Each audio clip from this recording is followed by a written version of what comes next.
Here is the teeny tiny turntable. You can find this at Barnes & Noble, Urban Outfitters.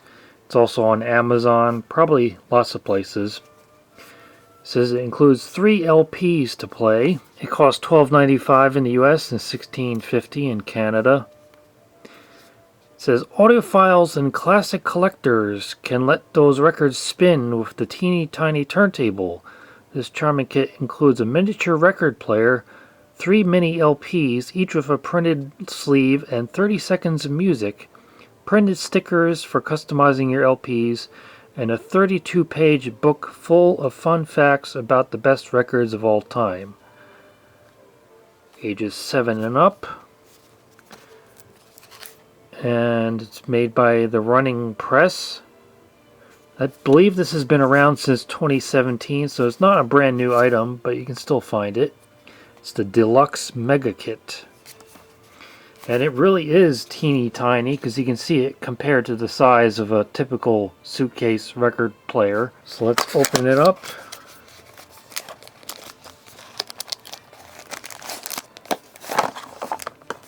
Well, there's the turntable itself.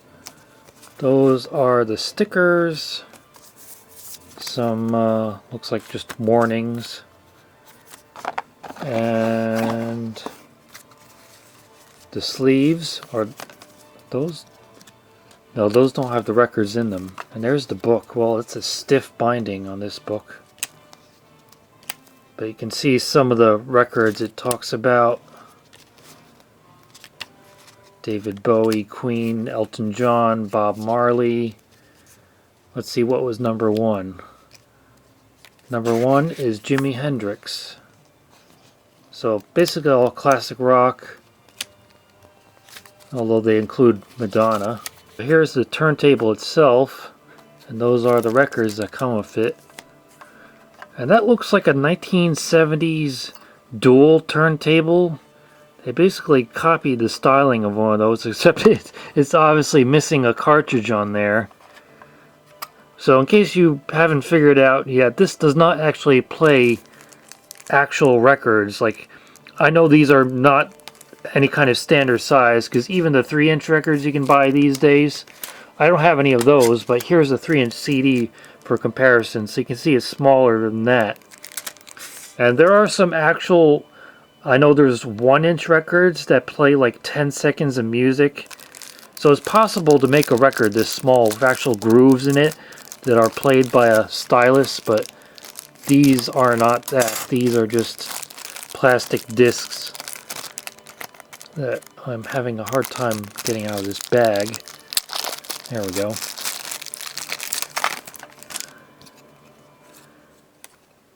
I'm guessing these metal contacts tell it which song to play in its internal memory. That's how this works, because there's a little speaker on the bottom. There's a battery with one of these pull tabs. I think I can just pull that out, and now it should work. It's an LR44 battery, fake wood grain plastic, but they did put at least a little bit of detail into this thing, because you get a dust cover that opens. The platter rotates, not very smoothly, but it does rotate, and you can move the tone arm, although I don't believe that actually does anything. And then we get these 3 records with different contacts on them. So I guess the position, yeah, they're actually numbered 2, 3, and 5. So I don't know if there's other records besides these that could exist for this player. So I don't know if there's other editions of this or what. Maybe for different markets they include different records, but this one has classic rock, 70s funk, and jazz band.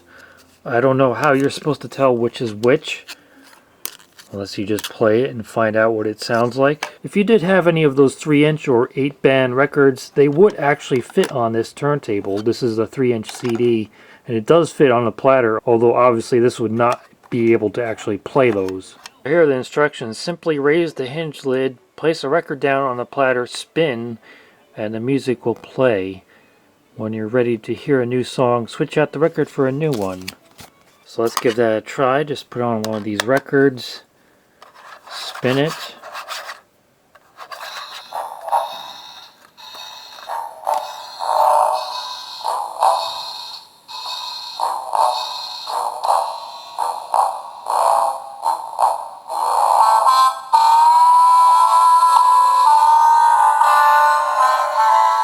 Obviously it doesn't need the record on it to keep playing, that just starts it. Well, that's rather harsh sounding. There's no volume control.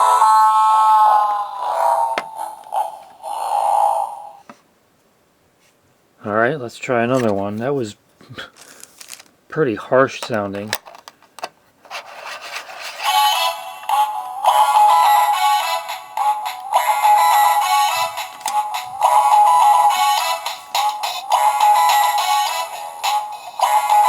I guess this one is the 70s funk. And that first one was probably jazz band.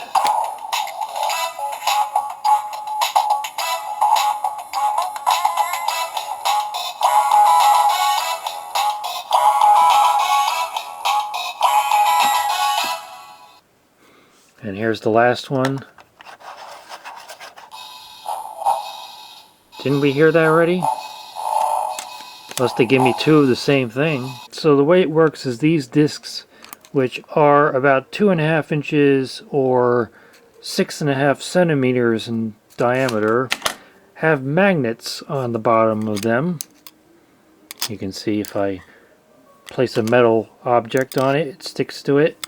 And for whatever reason, even though these two have different numbers on them, one is number 5 and one is number 2, on both of these the magnets are the same distance apart. So that's why they both play the same thing. They both play the jazz band.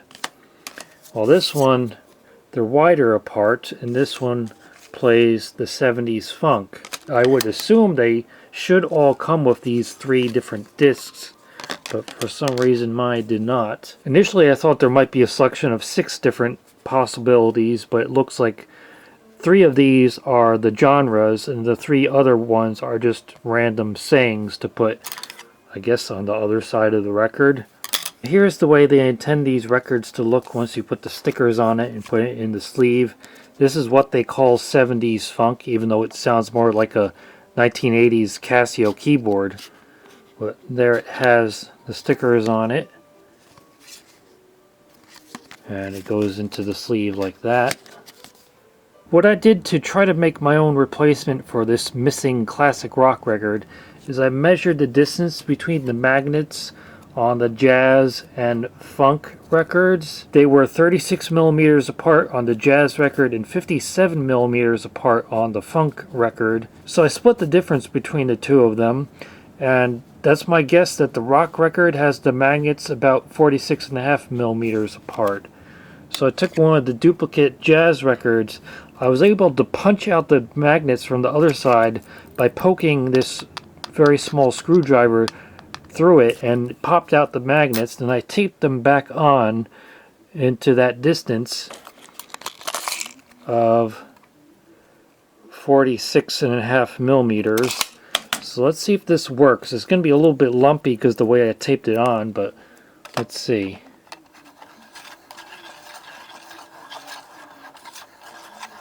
No? Okay, let me fiddle around with this and see if I can manage to get it to work. Rather than trying to go through trial and error to find the correct position of the magnets for the classic rock record, I decided to just take this thing apart. There's only one screw holding it together, and then it pops open.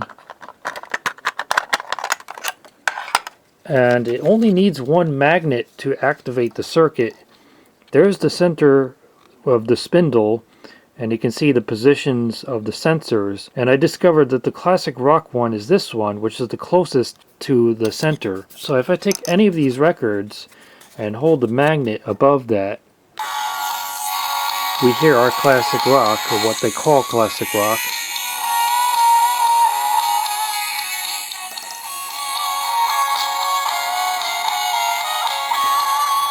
Later I'll try to tap into this and give you a direct hookup of how these records sound on this little, what is this?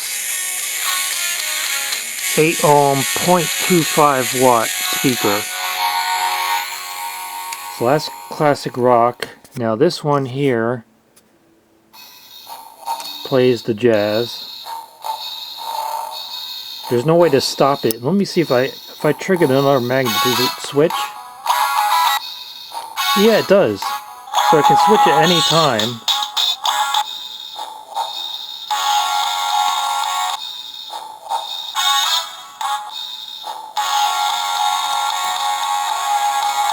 I was able to tap into the output going to the speaker, so I can give you a direct hookup of what each of these 3 records sound like. I hope they're all royalty-free music. They certainly sound like it, so hopefully these won't generate any copyright claims.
This probably uses the same circuitry as an electronic greeting card, the kind that plays a little musical tune as soon as you open the card. Same kind of chip on this. It just uses these magnet sensors to determine which of the 3 songs it plays. And there are no secret songs on this. It's just the 3 choices it comes with, or what it's supposed to come with, if yours doesn't mistakenly come with 2 of the same records like mine did. When I had this open, I measured the distance between the center spindle and the sensor for the classic rock record, and it turns out it's about 7 millimeters away from the center spindle, or about 14 millimeters in diameter. If you had both of those magnets on there, it only needs one to actually play it. So I was able to position it correctly. Unfortunately, that means I can't put the sticker on this side, because if this was manufactured that way, it would be flush and I would be able to put the sticker on top of it. But in this case, since it's sticking out, it wouldn't work so well. But now I do have a properly functioning classic rock record for this player.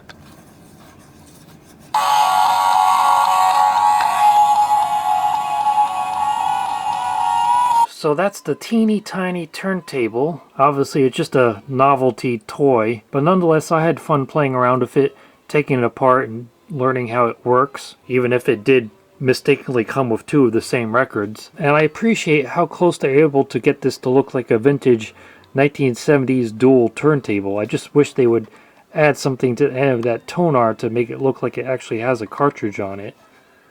Otherwise, they did a pretty good job with this.